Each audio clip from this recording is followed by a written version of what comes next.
Prévenir, conseiller, agir avec les notaires du Dauphiné. Bienvenue dans ce nouveau numéro de Tout droit. Aujourd'hui, on aborde la délicate question des donations et des présents d'usage. Qu'est-ce qu'on a vraiment le droit de donner? À qui? Et jusqu'où on peut aller sans se faire rattraper par le fisc? Nous allons répondre le plus simplement possible aux questions que vous vous posez. Et quand je dis nous, c'est moi-même et mon équipe qu'on retrouve aujourd'hui.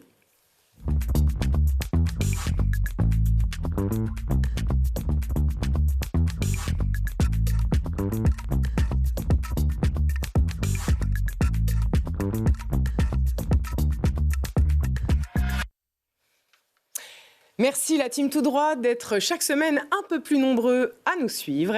Et aujourd'hui, autour de la table, l'équipe que je vous présente avec Gaël, maître de conférence à la fac de Grenoble. Frédéric, t'es notaire, tu vois passer les familles, les projets et parfois les conflits. Geoffroy, avocat fiscaliste qu'on retrouve pour la deuxième fois. Bonjour à tous. Et on accueille surtout Joël. Joël, merci d'être venu. Tu vas aujourd'hui nous raconter ton histoire et on va surtout essayer de répondre de façon très concrète à ta problématique. J'espère, merci. Allez, c'est parti. Gardez tous une question en tête. Est-ce qu'on peut, combien en tout cas, on peut donner à un enfant sans payer 1 euro d'impôt? On y répond très très vite, mais je me tourne tout de suite vers la prof de la bande. Attention, vous prenez de quoi noter. Interro surprise à la fin de l'émission. Alors Gaëlle, est-ce que tu peux nous dire avec des mots simples, qu'est-ce que c'est juridiquement une donation? Qu'est-ce que ça change par rapport au fait de laisser les choses finalement se régler au moment de la succession? Oui, alors je vais essayer de faire simple. Une donation, c'est un contrat. C'est un contrat par lequel une personne va désirer transmettre à titre gratuit un ou plusieurs biens qui font partie de son patrimoine à une autre personne. Celui qui donne, on l'appelle le donateur, et celui qui reçoit, on l'appelle le donataire. Alors, ce qui caractérise cette transmission, c'est que le transfert se fait du vivant de la personne, et par ailleurs qu'en principe, c'est irrévocable. C'est-à-dire qu'une fois que tu as donné, tu ne peux plus reprendre le bien que tu as donné. D'accord. Pour répondre à ta question de savoir ce que ça change par rapport au fait de laisser le patrimoine se répartir au moment du décès, la donation, c'est une anticipation de ta transmission. Donc, ça veut dire que tu vas pouvoir choisir le moment auquel tu vas transmettre. Peut-être que c'est le moment qui sera le plus adéquat. On en reparlera avec Joël. Mais est-ce que tu as un enfant, par exemple, qui veut acheter un premier logement et que tu vas vouloir lui donner un coup de pouce à ce moment-là? Tu peux aussi choisir les bénéficiaires de ta donation. Donc, là où, en principe, quand on laisse faire les choses par succession, c'est finalement la loi qui va décider qui vient à ta succession et dans quelle proportion. Là, c'est vraiment le donateur qui va pouvoir décider de gratifier telle ou telle personne. Alors, en parlant de ça, est-ce que je peux donner ce que je veux, à qui je veux, comme je veux? Alors, pas tout à fait. On ne peut pas faire ce qu'on veut parce qu'il y a un minimum de choses qui sont précisées par les textes. Alors, je vois que tu as un camembert. Peut-être on peut se servir du matériel aujourd'hui. J'ai mon camembert pour expliquer aux gens, parce que tu m'as expliqué qu'il y avait la réserve héréditaire et la quotité disponible. Alors, je voudrais que les gens comprennent et je vais leur montrer de façon schématisée. Alors, effectivement, au sein du patrimoine de la personne, il y a finalement deux parties. Il y a une partie qu'on appelle la réserve héréditaire. La réserve héréditaire, c'est la partie de ton patrimoine qui est réservée, comme son nom l'indique, à certains héritiers. Je ne peux pas toucher. Voilà, on ne peut pas y toucher, on ne peut pas y déroger. Et l'autre partie du patrimoine, c'est donc la quotité disponible. Ça, tu peux librement en disposer par donation ou par testament. Alors, ces quotités, et donc ces parties de camembert, elles vont être différentes en fonction de ta situation familiale. Alors, si par exemple, j'ai pas d'enfant, c'est quoi la quotité disponible? Si tu n'as pas d'enfant, liberté totale. Pas d'enfant, pas de conjoint. Hein. Pour être libre, quand même, il faut avoir évité de se marier. Et donc, du coup, là, tu peux tout donner. Tu as 100% de ton patrimoine en quotité. 100%, c'est bon. Si tu as un enfant... Moi, par exemple. Exactement. Dans ton cas, liberté totale. Je prends. Si tu as un enfant, il faut que tu enlèves la moitié, puisqu'il y aura une moitié seulement qui sera disponible et l'autre moitié sera réservée. Ça, c'est réservé à ton enfant. Le gâteau ou le camembert est réservé et ça, je peux en disposer librement. Tout à fait. Ici. Si tu as 2 enfants, comme Joël, je crois, alors il y aura 2 tiers de ton patrimoine qui seront réservés à tes enfants et donc tu auras la possibilité de disposer du tiers ici restant. Tout à fait. 3 enfants ou plus, si tu as été joueuse comme moi, 3 enfants ou plus, là, il y a 3 quarts de quotité disponible, 3 quarts, pardon, de réserve héréditaire et je peux librement... 1 quart, effectivement, de quotité disponible. Alors, Gaëlle, ça veut dire, si j'ai 6 enfants, 7 enfants, ils se partageront cette partie, c'est ça? Exactement. En 7. Exactement. Et après, je fais ce que je veux. Ça ne bouge plus, les quotités ne bougent plus au-delà de 3 enfants. Ça marche. Si tu n'as pas d'enfant, mais que tu t'es marié, attention, ça ne vaut que pour le mariage. Hein. Le pacte, c'est vraiment une situation à part. Si tu es marié donc, et que tu as un conjoint survivant... Alors attends, j'enlève tout, j'ai pas d'enfant, je me suis mariée, donc voilà, c'est mon patrimoine. Tout à fait. Et donc, si tu t'es marié, là, ton conjoint sera réservataire à hauteur d'1 quart. Ah, ok. Et donc, du coup, tu auras 3 quarts de quotité disponible. D'accord. Alors, tout ça, ça sert à quoi? Parce qu'on se dit, mais ces quotités-là, bon, elles existent, elles sont prévues par les textes. Ce qui est important peut-être de bien comprendre et de préciser, c'est que si jamais tu as consenti une donation ou un legs par le jeu d'un testament qui dépasse la quotité disponible, là, ça va être un danger finalement au jour de la succession, puisque tes héritiers réservataires vont pouvoir contester cette libéralité. Très simplement, ils vont pouvoir revendiquer à l'encontre de celui qui a été bénéficiaire de la transmission une indemnité qui sera versée au moment du décès. Ah oui, donc il y a un risque. Sauf si c'est eux qui ont reçu la quotité disponible. Oui, mais si tu as plusieurs enfants, par exemple, dont un a été lésé à cette occasion-là, il pourra aussi... Alors justement, on va se tourner vers Frédéric, parce que toi, Frédéric, en tant que notaire, tu es bien plus proche des familles. En effet, c'est ton quotidien. Et notamment par rapport à leurs interrogations, souvent, tu vas me le confirmer, mais ils arrivent en disant « on voudrait transmettre ». C'est ton cas d'ailleurs, Joël. Alors toi, tu as plusieurs outils dans ta boîte. Est-ce que tu nous peux faire ton top 3 ? Et là encore, j'ai du matériel. Oui, on a en effet plusieurs outils à proposer à nos clients. Puis ça dépend bien sûr de la configuration de la famille, de ce qu'on veut donner, des enfants, comment est-ce qu'on veut le faire. Alors, on a des donations simples, comme l'a rappelé Gaëlle, on donne. Alors on verra tout à l'heure, on va s'amuser un petit peu, mais on peut donner en pleine propriété. L'enfant devient totalement propriétaire le jour où il est allé voir son notaire. On a des donations, ce qu'on appelle en démembrement de propriété. C'est un mot un petit peu barbare pour dire je te donne, mais pas tout. Je te donne, mais je surveille. Ça, c'est ce qu'on fait le plus souvent.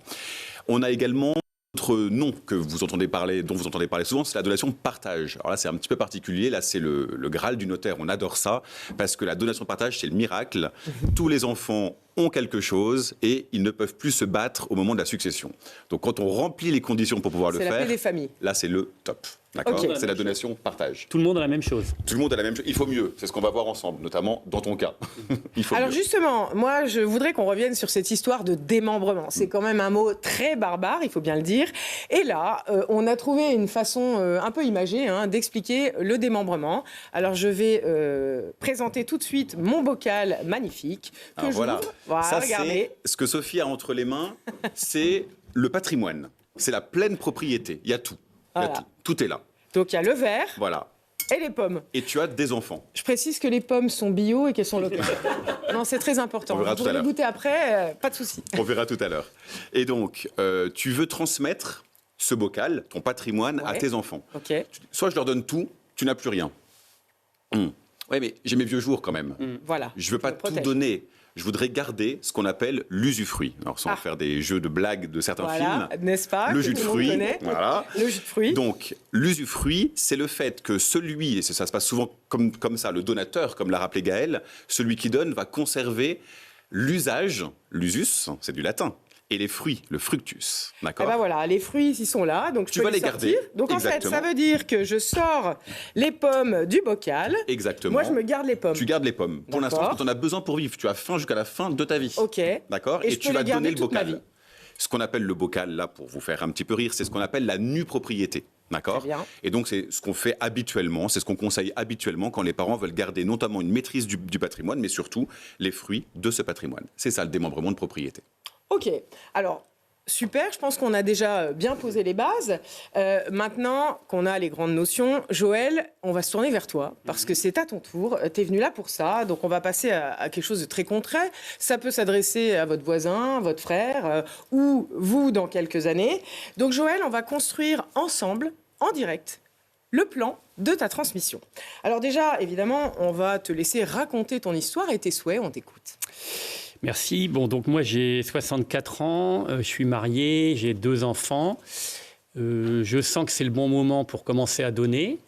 Mais en même temps, j'ai 64 ans, donc j'espère encore avoir quelques beaux jours devant moi et je ne veux pas donner mon bocal et mes pommes. Mais je ne sais pas par quel bout le prendre. En fait, j'ai peur d'ouvrir la porte d'un notaire. Je ne sais pas combien de temps ça va prendre. Je ne sais pas combien ça va coûter. Je ne sais pas à quoi je m'engage. Donc, je me pose des questions sur la façon dont je dois démarrer le processus. Voilà. Et j'ai aussi 3 petits-enfants, 3 enfants et 3 quarts. Il y en a un qui arrive en février. Et aussi, je pense que par rapport à la situation de mes enfants qui ont une situation stable, ça serait peut-être intéressant pour moi, peut-être aussi, de commencer à donner à mes petits-enfants. Voilà les questions que je me pose. Alors, merci Joël. Donc, si je résume, tu veux aider tes enfants et peut-être tes petits-enfants dès maintenant. Tu veux quand même te protéger, donc tu es marié, tu veux garder, on va dire, un certain train de vie. Et puis, tu voudrais éviter les tensions qui pourraient se créer au moment de ta succession. Alors, Frédéric, sur un profil comme celui de Joël, par quoi tu commences? Tu lui poses quelles questions? Bonjour Joël. Bonjour. C'est bien d'avoir vu un... Bienvenue. Bienvenue à l'étude. Alors, je rappelle tout d'abord, et c'est très très important, j'y tiens beaucoup, que ouvrez la porte des études des notaires. D'accord, n'ayez pas peur, on est plutôt sympa pour la plupart, notamment à Grenoble. Les conseils sont gratuits chez les notaires et c'est très important. D'accord, il faut mieux bien préparer une succession en l'anticipant comme il faut et d'aller voir un notaire va permettre justement d'insérer des clauses dans les actes pour protéger l'enfant, le parent, par rapport au désir, d'accord, que tu souhaites mettre en place. Alors évidemment que les questions que je vais te poser, c'est, outre, tu nous as fait un petit exposé de ta famille, ton patrimoine, c'est quoi? Qu'est-ce que tu veux transmettre? Tu veux aider les enfants de la même manière? Tu veux juste leur transmettre les biens pour éviter trop de fiscalité à ton décès? Ça, on en parlera avec Geoffroy tout à l'heure. Donc, quel est ton but? Donc, qu'est-ce que je peux te proposer? Tu peux donner des biens immobiliers, on l'a dit, en nue propriété. D'accord? Ton enfant, tes enfants, voilà, sont propriétaires, tous, les deux, de ta maison, en nue propriété, moitié chacun. Tu conserves l'usufruit, l'usage. Les pommes. Si tu veux louer les pommes, les fruits, d'accord, pour pouvoir toucher des loyers jusqu'à la fin de ta vie. Et on transmet comme ça en nue propriété. Et tes enfants, à ton décès, sont en indivision. Et soit ils partageront le bien, soit ils le vendront, ils feront ce qu'ils veulent. Bon. Tout à l'heure, on a parlé également de la donation-partage. Ça, c'est important. C'est un acte qui permet de répartir ses biens entre ses enfants. Par définition, plusieurs enfants, c'est ton cas, pour que chacun ait un bien. Attention, votre notaire vous le rappellera. Et Gaël, bien sûr, je compte sur toi pour préciser les choses s'il le faut. Quand on n'a qu'un bien et 2 enfants, on ne peut pas faire une donation-partage. On ne peut pas donner un bien en indivision. Il faut partager. Il faut que chaque enfant soit alloti d'un bien. D'accord? Donc une donation-partage, c'est répartir ses biens entre ses enfants. D'accord? De valeur égale toujours. Alors, on va conseiller d'une valeur égale pour éviter des conflits plus tard. Ouais. C'est pas obligé. On va peut-être pas rentrer dans un... Oui, on en reparlera de on pourra en reparler. Ça peut être inégalitaire, ça peut être ce qu'on appelle, nous, une inégalité assumée. Mais on va voir aussi que d'un point de vue affectif, c'est pas forcément simple d'avoir une inégalité à créer. Parce que par définition, tu seras plus là pour nous aider à dire à tes enfants pourquoi tu l'as fait. Et oui. Bon. Voilà. Alors, Frédéric, maintenant que, excuse-moi, on va passer à Geoffroy, parce que là, on a construit l'architecture civile, on a vu un petit peu donation, partage, la quotité disponible, la réserve. Geoffroy, maintenant, on parle de combien? Combien on peut transmettre? Et je vous l'ai dit tout à l'heure, qu'on allait répondre à cette question sans avoir aucun droit à payer à ses enfants. Alors, merci Sophie. Bonjour Joël. On rentre maintenant donc dans la folle aventure de ce qu'on appelle les droits de mutation à titre gratuit. Mon Dieu. Voilà, c'est-à-dire que ce sont les impôts qui vont s'appliquer à tous les transferts d'un patrimoine à un autre à titre gratuit. Donc, on parle de la donation et également de la succession. C'est à peu près les mêmes règles qui s'appliquent dans les deux cas, avec quelques particularités pour la donation, si ce n'est que la succession, ça s'applique quand on est mort, alors que la donation, ça s'applique de son vivant. Je pense, Joël, que tu préfères qu'on parle de donation aujourd'hui plutôt que de succession. On va laisser vivant un petit peu encore. On va rester sur cette question. Merci, c'est gentil. Alors, les donations... tu vois, il y a un certain nombre de cas dans lesquels on doit les déclarer absolument. Il y en a d'autres dans lesquels on ne doit pas forcément les déclarer. On ne va pas rentrer dans ce détail-là. Mais sache que si une donation n'est pas déclarée, elle devra, dans tous les cas, être taxée au moment du décès de celui qui a donné.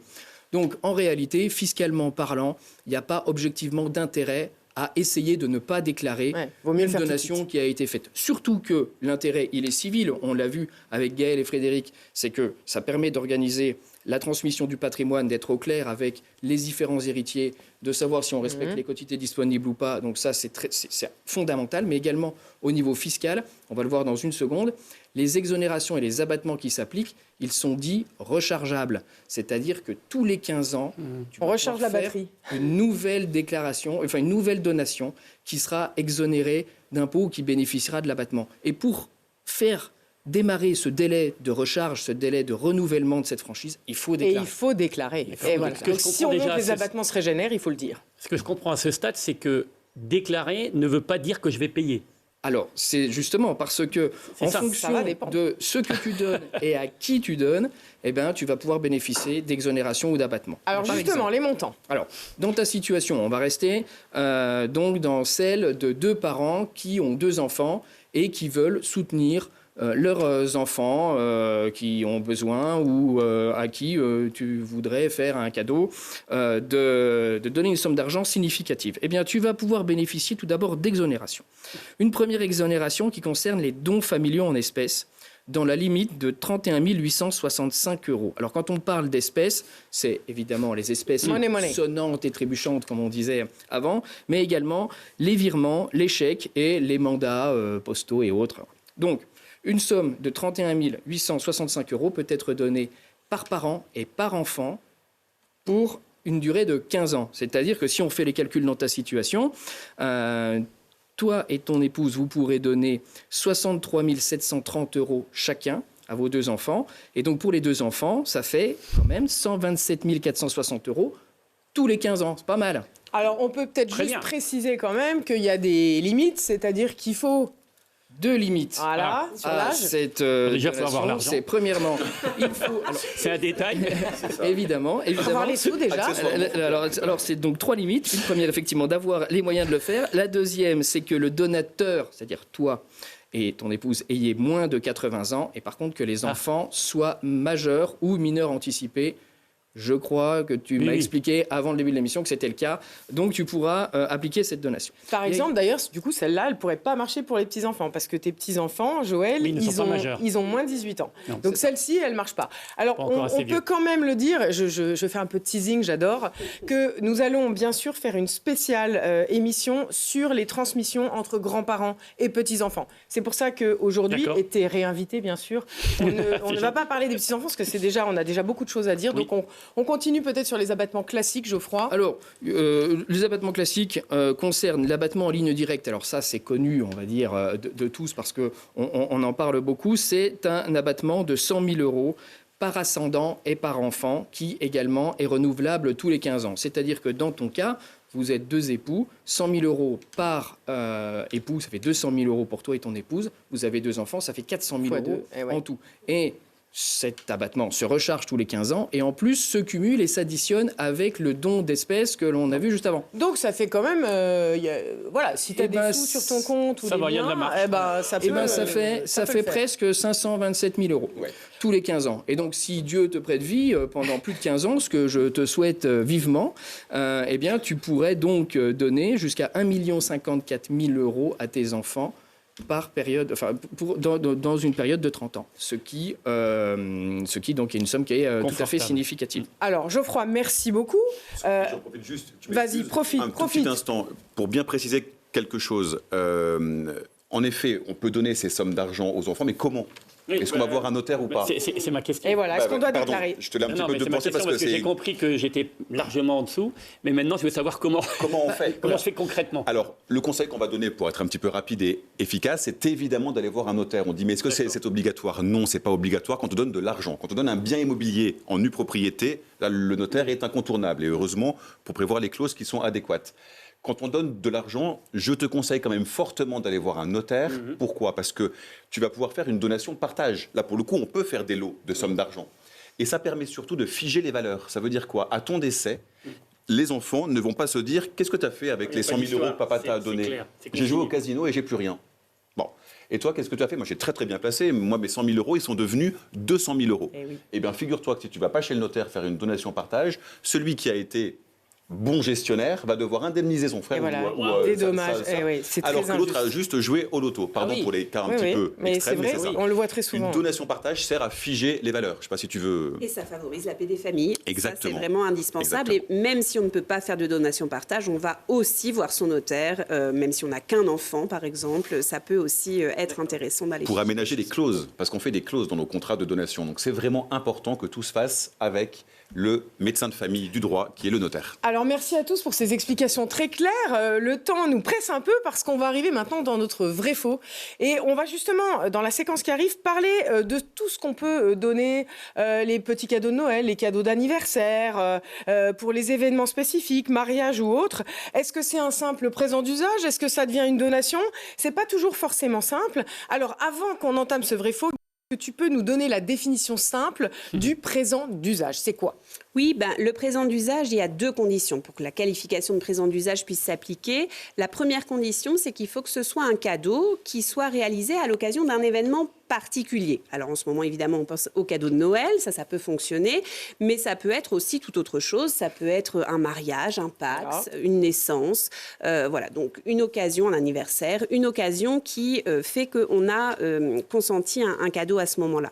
L'autre condition, la seconde condition, c'est qu'il faut que la valeur de ce cadeau soit proportionnée à la situation financière de la personne qui l'offre. Autrement dit, il ne faut pas qu'il y ait de caractère excessif. Et donc, en fonction du patrimoine, on va évaluer si ça reste un présent d'usage ou si ça entre dans une qualification de donation au sens classique du terme. L'enjeu, il est tout à fait considérable, puisque si c'est un présent d'usage, tu ne vas pas le traiter comme une donation au moment du décès. Autrement dit, alors il y a la question fiscale, il n'y aura évidemment pas de fiscalité puisque les droits de mutation ne seront pas appliqués au présent d'usage. Évidemment, on ne passe pas à la caisse quand on reçoit un cadeau à Noël. Mais par contre, il y aura aussi un intérêt civil à avoir une qualification de présent d'usage parce qu'on n'en tiendra pas compte pour déterminer les droits de la personne qui l'a reçu au jour de la succession du parent qui l'a offert. Donc si je résume, si en fait je ne suis pas rentrée dans la définition du présent d'usage, je suis dans le cadre d'une donation déguisée. Et là, ça peut faire mal. Alors on lance tout de suite le vrai-faux. On attaque avec une question de Claire. Je donne 500 € à mon fils à chaque Noël. On peut dire que c'est un présent d'usage. Gaëlle, qu'est-ce qu'on dit ? Alors moi, ce que j'ai l'habitude de dire aux étudiants, c'est toujours la même chose, c'est qu'il n'y a qu'une seule bonne réponse en droit, c'est ça dépend.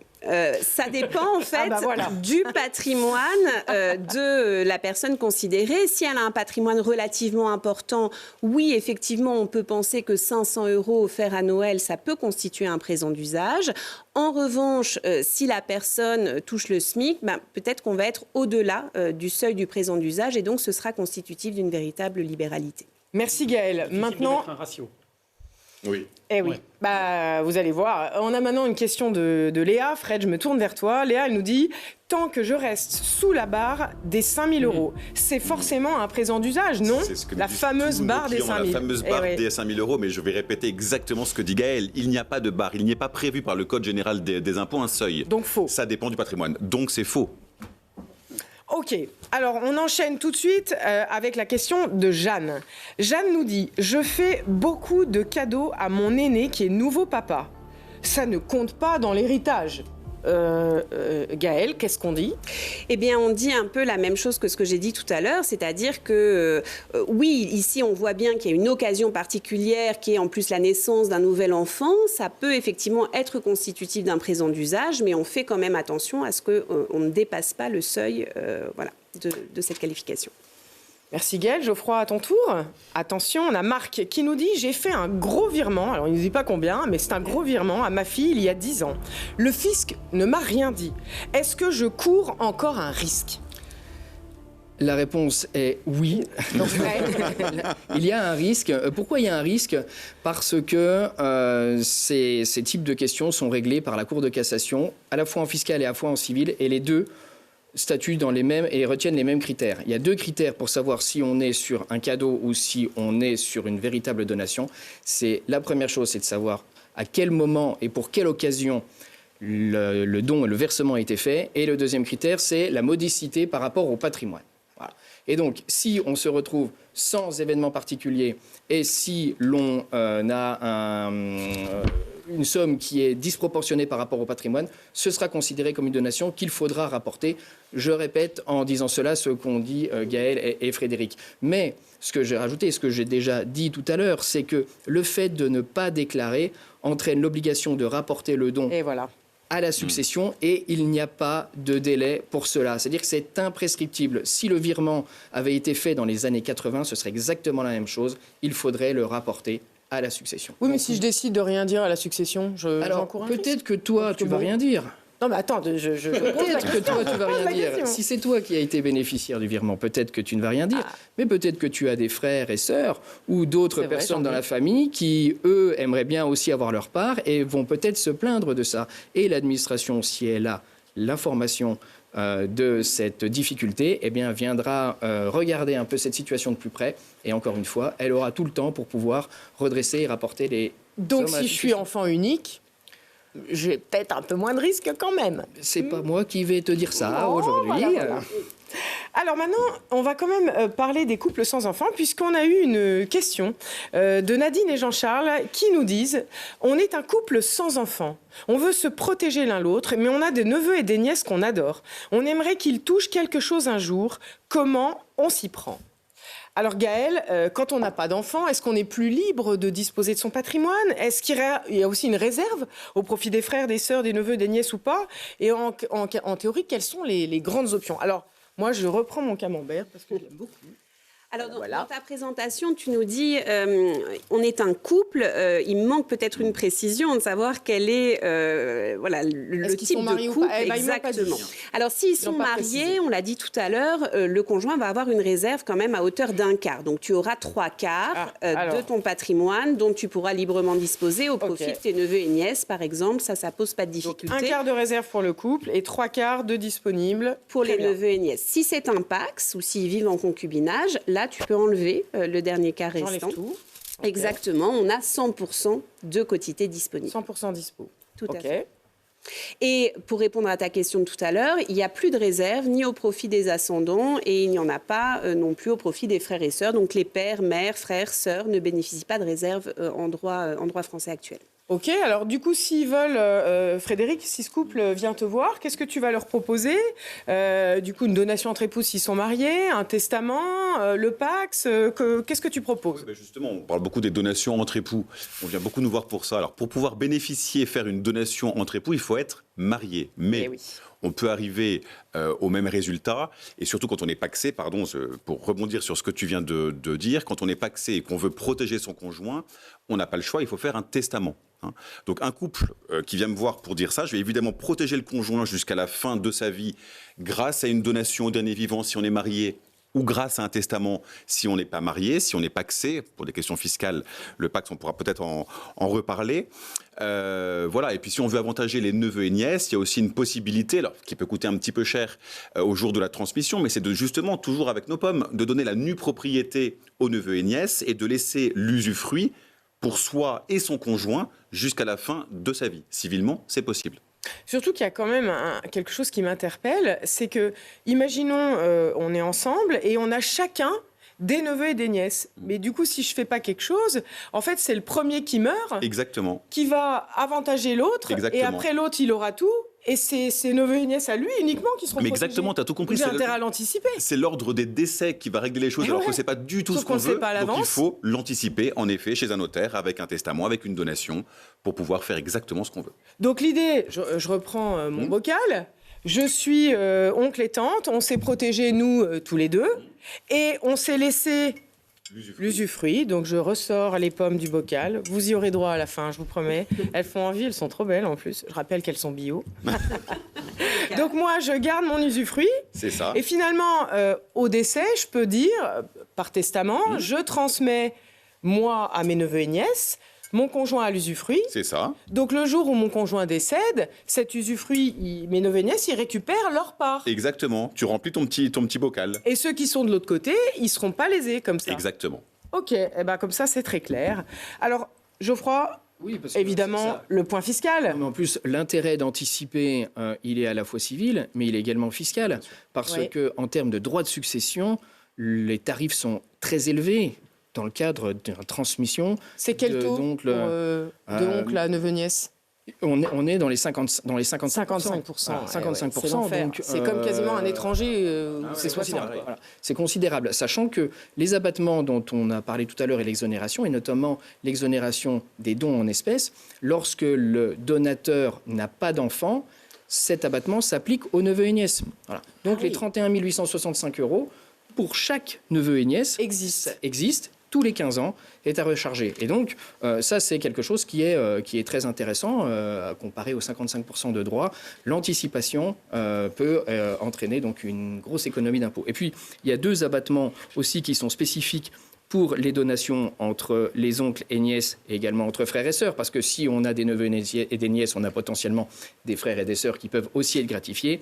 Les frères et sœurs peuvent bénéficier d'une donation à hauteur de 15 932 € sans être taxés, rechargeable tous les 15 ans, et les neveux et nièces, 7 967 € chacun. Donc quand on cumule les dons de somme d'argent, ce qu'on peut donner aux frères et sœurs, ce qu'on peut donner à chaque nièce avec les abattements et les exonérations, on arrive à des possibilités d'optimisation de la transmission qui ne sont pas inintéressantes. Surtout que la conclusion, c'est qu'en effet, si j'ai un appart de 100 000 € et que je n'ai pas d'enfant, si j'anticipe pas un peu les choses, mes neveux et nièces, ils peuvent être très lourdement taxés, plus de la moitié. Ils vont être taxés à 55 000 €, alors qu'on pourrait faire avec la nue propriété, et ce qui a très bien expliqué Geoffroy, c'est d'avoir une note fiscale beaucoup moins salée. Ça permettra aux neveux et nièces de garder l'appartement plutôt que d'être obligés de le vendre pour payer les droits.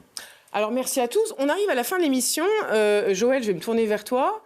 Est-ce que ça t'a plu? Est-ce que tu as retenu des choses? Est-ce que tu voudras bien revenir pour l'émission sur les transmissions aux petits-enfants? Alors, ça m'a plu, j'ai appris plein de choses. Je veux bien revenir, évidemment. Merci. Et si je retiens un truc, c'est que vite, je prends rendez-vous avec un notaire. Exactement, c'est ce que j'allais te dire. J'attends ton appel téléphonique. Non, mais je pense que c'est obligatoire. C'est obligatoire. Enfin, en tout cas, ça me rassure de dire que c'est possible, mais il faut le faire. Et à la carte, surtout. Oui, à la carte. Ça, voilà. Ça, c'est très, très important. Alors, merci à tous de nous avoir suivis. Petit aparté, on refera donc une spéciale transmission grands-parents, petits-enfants. Et puis, on n'a pas évoqué le sujet pour les personnes vulnérables, notamment les enfants handicapés, qui bénéficient d'abattements spécifiques. Et là, on fera aussi une émission spéciale sur la manière dont on peut protéger les enfants handicapés et ce qu'on peut faire aussi pour leur transmettre les biens. Je vous remercie beaucoup. On va manger les pommes, donc vous pouvez vous les passer. Attention, on avait très envie de croquer dedans depuis le départ. Moi, je vous donne rendez-vous dans la prochaine. Le sujet, vous allez voir, va être passionnant. Merci à tous et bonne fin de journée. Excellent.